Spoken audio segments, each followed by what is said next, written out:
Okay, to say that we're up to Siman Lamed Beis, Sif Chof Tes. So Siman Lamed Beis, Sif Chof Tes. Im Ein HaParshios Sheguros Befiv. Very interesting.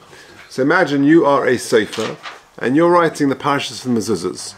If you are tried and tested, you're a very experienced Sofer, do you need to copy from a klaf? The pasuk, the paragraph Shema Yisrael. I mean, we all know the paragraph Shema Yisrael very well. So the guy can just write it and just write the Shema Yisrael. Does he have to copy it from a text? So says the Mechaber, Im Ein HaParshios Sheguros Befiv. If he is not very familiar with the Parshas, Tzarich sheyichtov mitoch haksav. He should copy it from a ksav.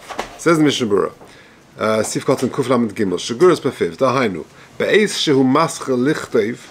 When he begins writing, in his beginning of his career as a Sofer, Mistama Adayin Ein Boki B'Kriyos and Baal Peh Kiroi. He's not as proficient and familiar with the parshas. Of a prat b'mole v'choser, but especially with words. Some words are spelled mole in full, and some are spelled choser with letters missing, and therefore he's got to look into a ksav. Mitoch ksav, says in Mishnah Berurah Kuf Lamed Daled, Oy mipi makri, i.e., someone actually reads those parshas to him. That he shouldn't make any mistakes. But if some of the parsha is familiar to him, that sort of little phrase, that run of words, he can write that baal peh.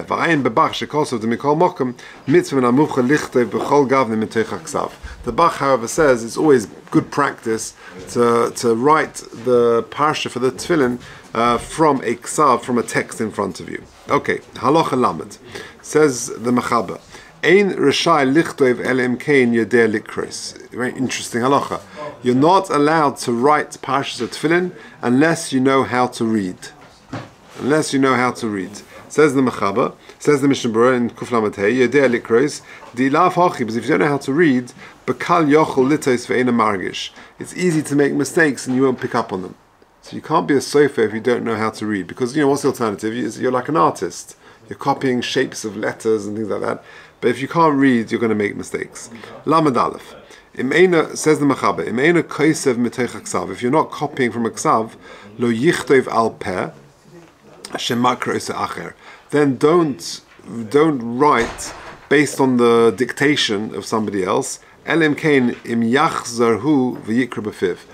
you go over what you've written and you read it properly. Says the Mishnah Berurah in Kuf Lamed Vav, Mitoch HaKsav mashma, T'cheshekaisev Mitoch HaKsav, Ein tzarich lo yitzi b'peh. The implication is that you've got to just read it afterwards. You don't actually have to read out what you've written.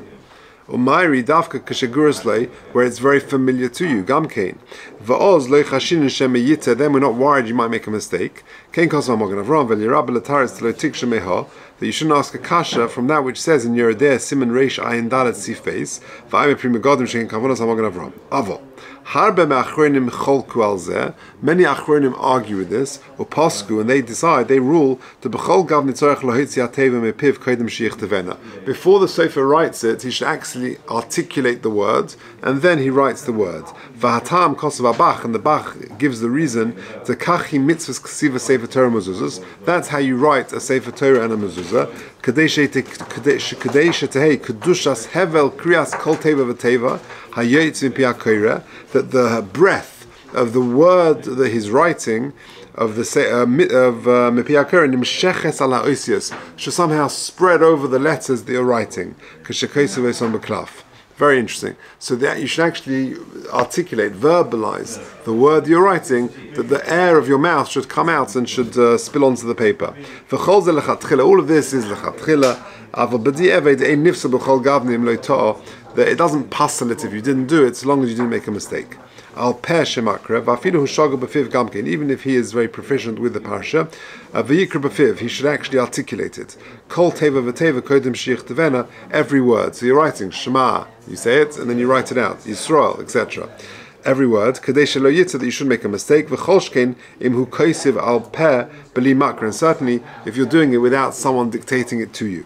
Now take a look at the two interesting ha'oras, 176, 177, short ones. It says the Dirshu ha'ora number 176, V'dayek b'shaylet and shuvas shevet halevi.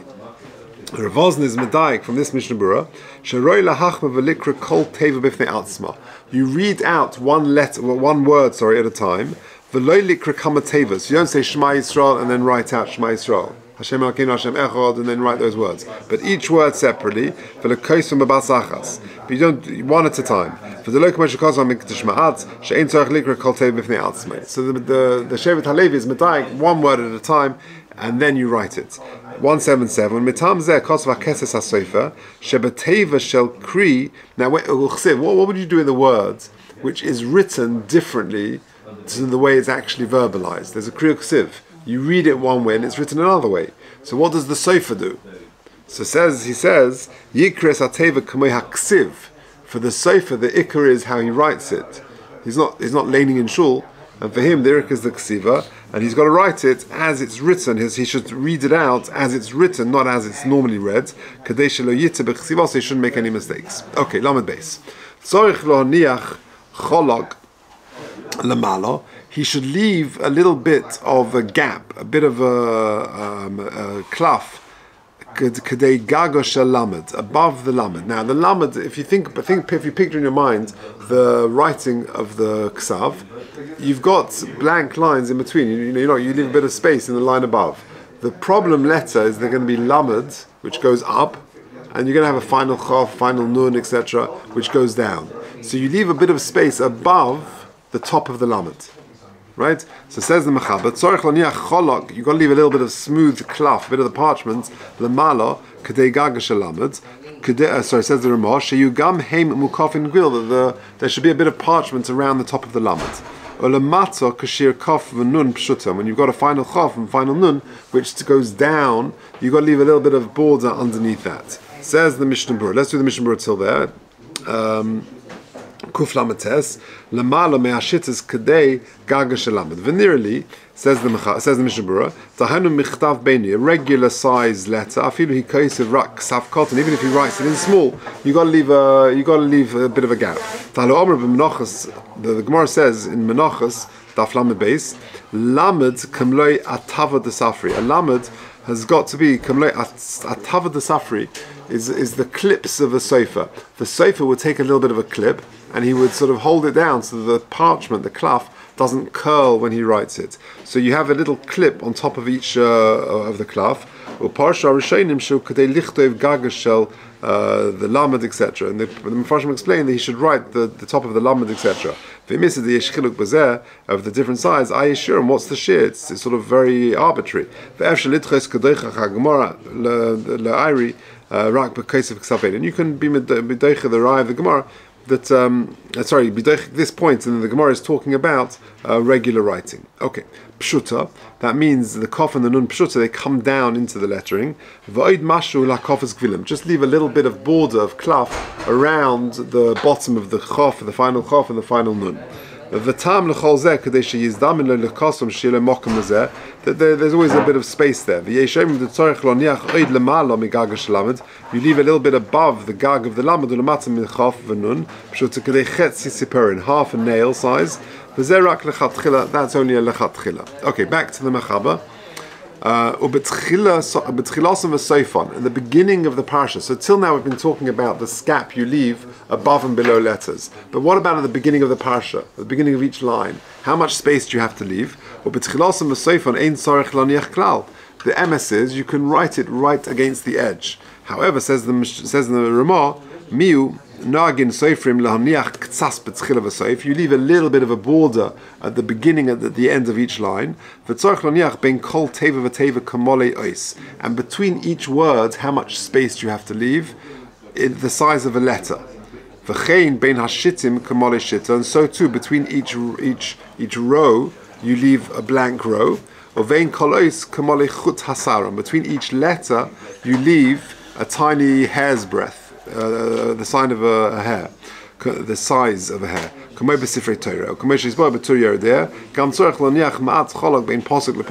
leave a bit of a gap between each pasuk. Says the Mishnah Berurah, Kuf Mem Aleph Klal Rak Mashu Lakofas Gvilim, a little bit for the when you do it. The Mechaber says you don't have to leave any space at the beginning, just a tiny bit of Mashu Lakofas Gvilim. The Ramah says you should leave a little bit more. Kuf Mem Beis is going on the Ramah. Ktsas B'Tchilas V'Soif. How much is Ktsas? Hainu Ktsas Yosim Lakofas Gvil. V'yesh Machmirin Z'Lachatchila Tzorach B'Tchilas Klaf Kedei Ligloil Kol HaParsha Kamei Mezuzah.